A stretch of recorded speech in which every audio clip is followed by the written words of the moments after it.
OK, bien.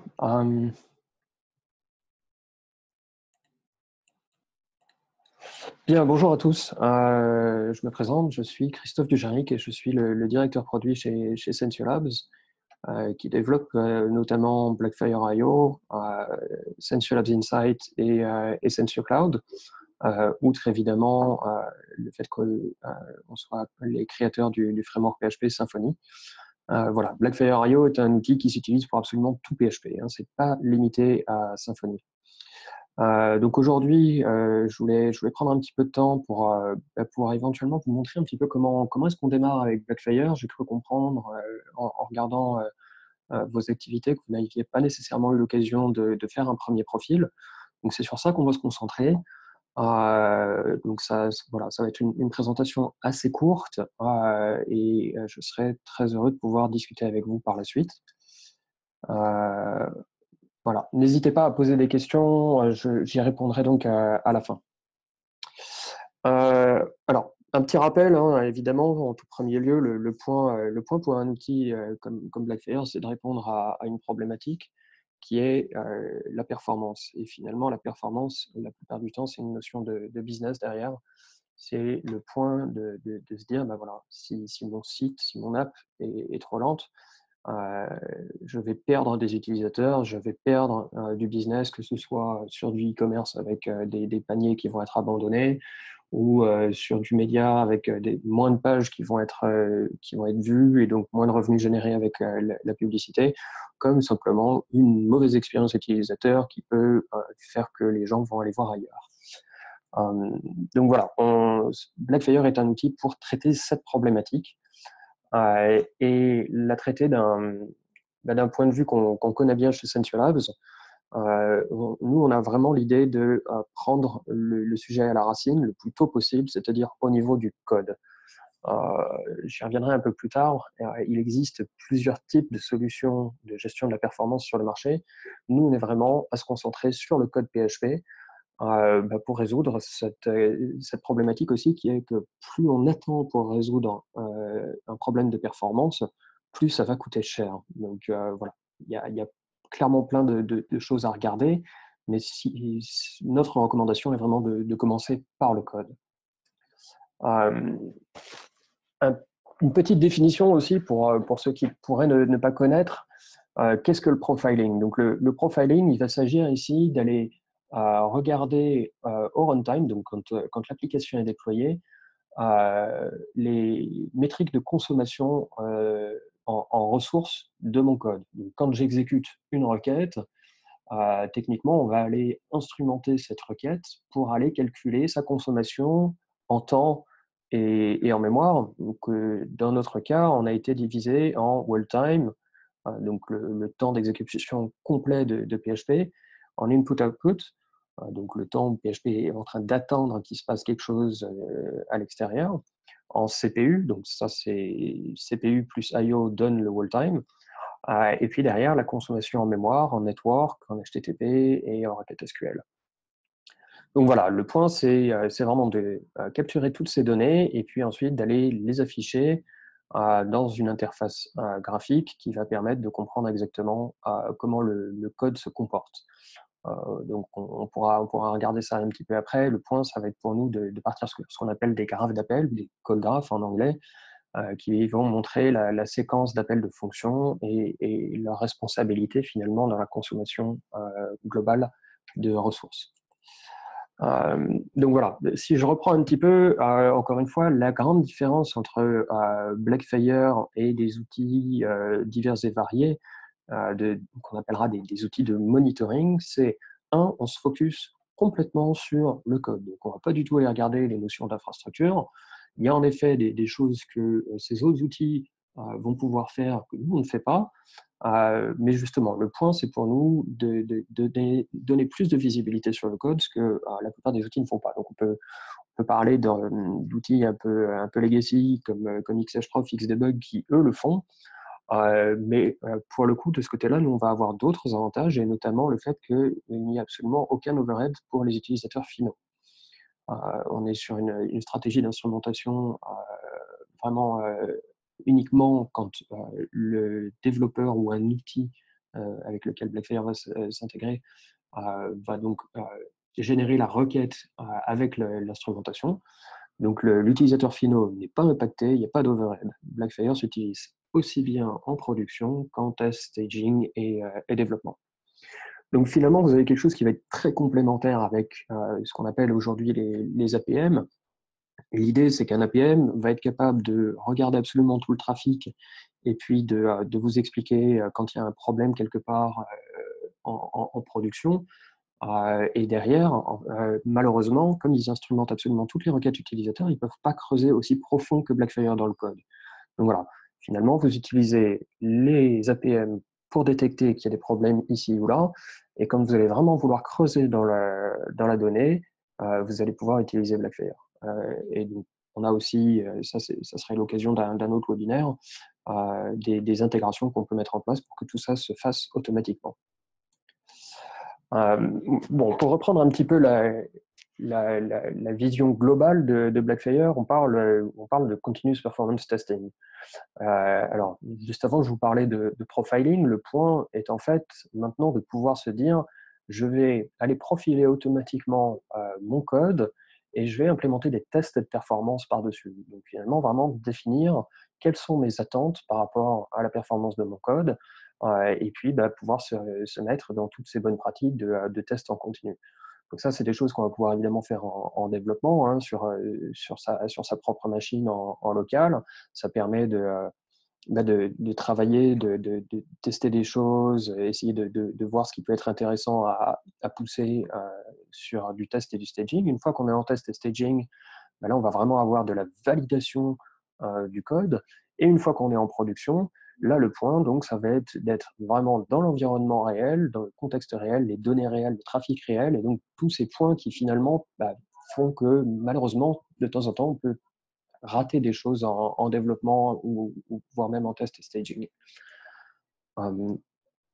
Pour vous donner rapidement aussi une vision de comment fonctionne Blackfire exactement, donc ça, c'est des informations que vous pouvez retrouver dans notre doc en ligne. Il y a quelques éléments à installer sur les serveurs. Donc, on parle de la probe et de l'agent. La probe, c'est une extension en C. Et ces deux éléments vont donc être là pour venir instrumenter les requêtes, collecter les données et puis les renvoyer au serveur de Blackfire. Un point important en termes de sécurité, confidentialité, on n'envoie absolument aucun code vers les serveurs de Blackfire et on n'envoie absolument aucune donnée utilisateur. Donc tout ce qui est les paramètres des requêtes SQL, typiquement, c'est des choses qui sont filtrées, donc Blackfire ne recevra jamais.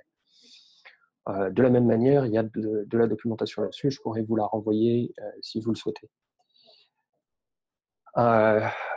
Pour compléter, Blackfire, ça s'installe absolument donc partout, quel que soit l'OS qu'on a, donc sur, encore une fois, absolument tous les environnements, dev, test, staging et production.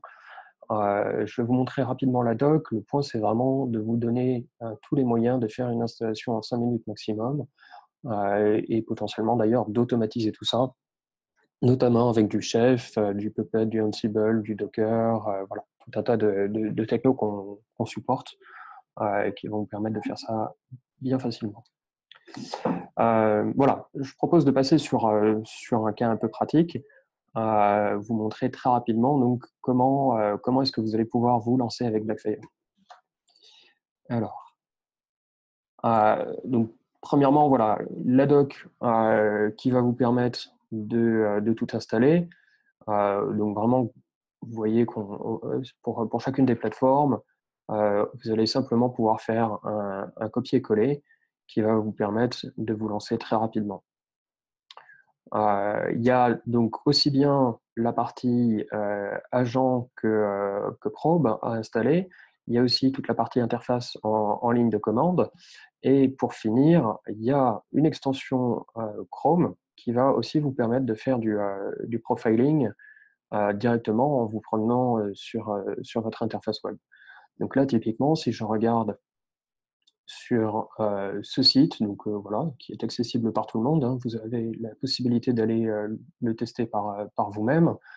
Donc c'est une UI web pour Git. Je vais pouvoir aussi bien utiliser l'extension Chrome pour aller profiler cette requête que utiliser par exemple un Blackfire curl sur la ligne de commande, donc comme ça, et puis copier-coller donc l'URL. Donc typiquement, ce que vous pouvez déduire évidemment, c'est qu'avec l'extension Chrome, vous allez être limité au profiling des requêtes GET. Dès lors que vous passez sur l'interface en ligne de commande, vous pouvez profiler absolument tout ce que vous voulez. Ça peut être du post avec tous les headers qui vont vous intéresser sans aucun problème. Je vais rester ici pour l'instant et je vais lancer un profil. Donc là, on voit, ça prend un petit peu de temps, hein. Il y a une petite barre de chargement qui vous a montré qu'on est en réalité en fait en train de lancer 10 fois le même profil pour ensuite faire une moyenne des données, histoire de proposer quelque chose de beaucoup plus stable, beaucoup plus fiable. Et donc là, voilà, très rapidement, on voit quand même les résultats globaux, donc 122 millisecondes en real time. Je vais pas tarder à arrêter, mais je vous montre très rapidement quel est le type de résultat. Le point, ça va vraiment être de regarder l'exécution du code dans absolument tout son contexte. Donc, je vous parlais des différentes dimensions. Le graphe d'appel dont je parlais tout à l'heure est disponible sur chacune des dimensions pertinentes. Là, il se trouve que je n'ai pas de network, pas d'HTTP.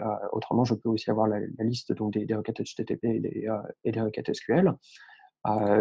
Mais donc, je vais avoir cette vue qui, très rapidement, va identifier, avec des codes couleurs, les zones qui vont être les plus intéressantes à regarder.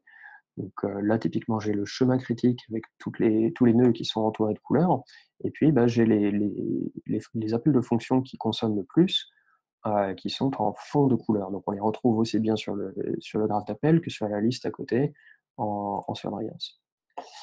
Voilà, donc derrière, je peux zoomer et puis je vais commencer à pouvoir interpréter mon graphe d'appel, comprendre exactement ce qui se passe, pourquoi typiquement cet appel à fonction de PHP est en train de consommer quasiment 40% du temps global.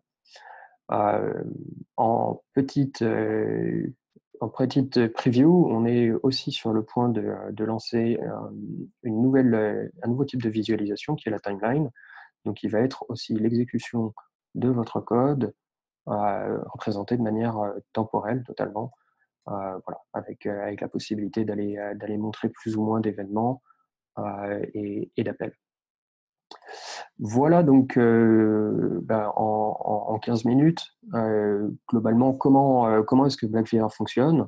Donc encore une fois, le point, c'est vraiment d'installer les éléments en vous aidant de cette documentation, ou encore mieux, grâce aux différentes intégrations qu'on propose aujourd'hui. Donc typiquement, si vous êtes chez un de ces hébergeurs, Blackfire est déjà installé par défaut. Et puis, une fois que vous avez passé cette étape, vous allez commencer à pouvoir profiler manuellement. Voilà. Il y a beaucoup d'autres options dans Blackfire. Le point, comme je vous l'expliquais dans mes slides, est derrière de pouvoir commencer à imaginer des automatisations du profiling, de sorte que derrière, vous puissiez faire tourner vos tests de performance et en fonction de comment est-ce que vous êtes équipé, de quelle est votre infrastructure, avoir même la possibilité d'aller conditionner un commit status typiquement sur GitHub ou GitLab grâce à vos tests de performance. Voilà pour le moment.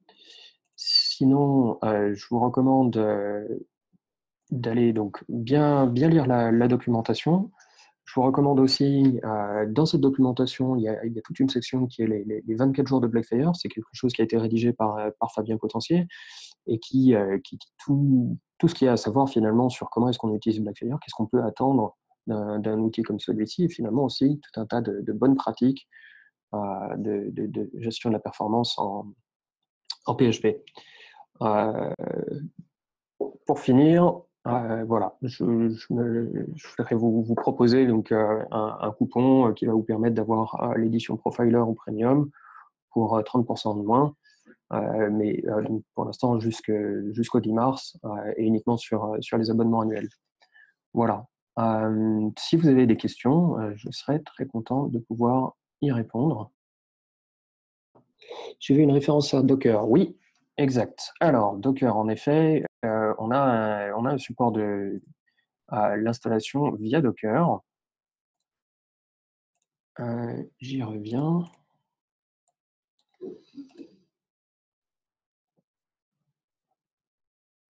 Voilà.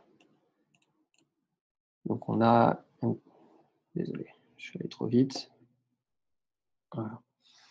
On a la possibilité donc d'embarquer l'agent et la probe dans des conteneurs Docker, ce qui va permettre de beaucoup faciliter, de totalement automatiser éventuellement d'ailleurs l'installation sur des nouveaux serveurs, le déploiement d'applications avec Blackfire. Voilà, donc pour le coup, je vous encourage vraiment à venir regarder la documentation sur cet élément. Alors, Blackfire côté serveur est un module Apache, ne risque-t-il pas de compromettre la stabilité d'Apache en prod? Alors, pour répondre à cette question, honnêtement, on n'a pas de problème de stabilité identifié. On a pas mal de gens évidemment qui tournent sur Apache, donc bon, je veux pas dire qu'il y en aura jamais, hein, évidemment. Encore une fois, le point c'est c'est bien de s'assurer qu'on n'a pas de problème. On teste absolument tout notre packaging, on utilise nous-mêmes sur du Apache, donc j'ai envie de vous dire, il n'y a pas, voilà, il y a pas de risque zéro, hein, a priori, mais en tout cas, on n'en a aucun d'identifié. Alors, vous rencontrez des problèmes d'installation avec Docker Compose et PHP-FM. D'accord. Mais écoutez, alors, bon, là, dans l'immédiat, sur un webinaire, ça va peut-être être un petit peu compliqué pour moi de répondre à ces problématiques-là. Par contre, si vous avez moyen de soumettre un ticket au support, moi, je vais pouvoir tout de suite voir avec l'équipe comment est-ce qu'on peut vous aider. Et donc, bah, sinon, je vais vous montrer rapidement, là, puisqu'il nous reste quelques minutes. Donc, je vous parlais d'automatiser tout ça, donc de ne plus avoir à profiler à la main, que ce soit avec l'extension Chrome, aussi bien qu'en interface de ligne de commande. L'idée va vraiment être, donc ça, c'est quelque chose qui est dispo à partir de l'édition premium, d'écrire des scénarios de performance, enfin des scénarios, des tests de performance. Et ça se fait de manière extrêmement simple à travers un fichier YAML que vous stockez avec votre code, que vous déployez avec votre code et que vous allez pouvoir faire évoluer. Donc là, typiquement, je définis que je vais aller taper sur ma page de pricing, sur ma page d'intégration. Derrière, je peux rajouter mes tests qui vont donc aussi bien se faire sur les dimensions principales que je vous ai montrées, comme sur des métriques qui vont pousser beaucoup plus loin. Alors, je vois une question de plus. Alors, peut-on faire un comparatif entre deux graphes lorsque l'on modifie le code afin de l'optimiser? Oui, excellente question, merci de l'avoir posée. C'est totalement l'idée. Donc, justement, encore une fois, c'était un des points essentiels de pouvoir avoir des mesures très fiables, très stables. Là, typiquement, voilà, j'ai un premier profil sur la page que je vous ai montré tout à l'heure. J'ai fait une itération pour essayer de fixer un problème de performance que j'avais identifié. J'ai déployé un fixe, donc là on voit sur un environnement de staging séparé, et en fait je vais pouvoir donc à partir du dashboard comparer les deux profils et afficher les résultats de la comparaison pour comprendre si j'ai réellement amélioré mon code ou pas. Donc, tout ce qui est en bleu, c'est une amélioration. Si jamais j'ai une régression de perf, ça va être affiché en rouge. Voilà.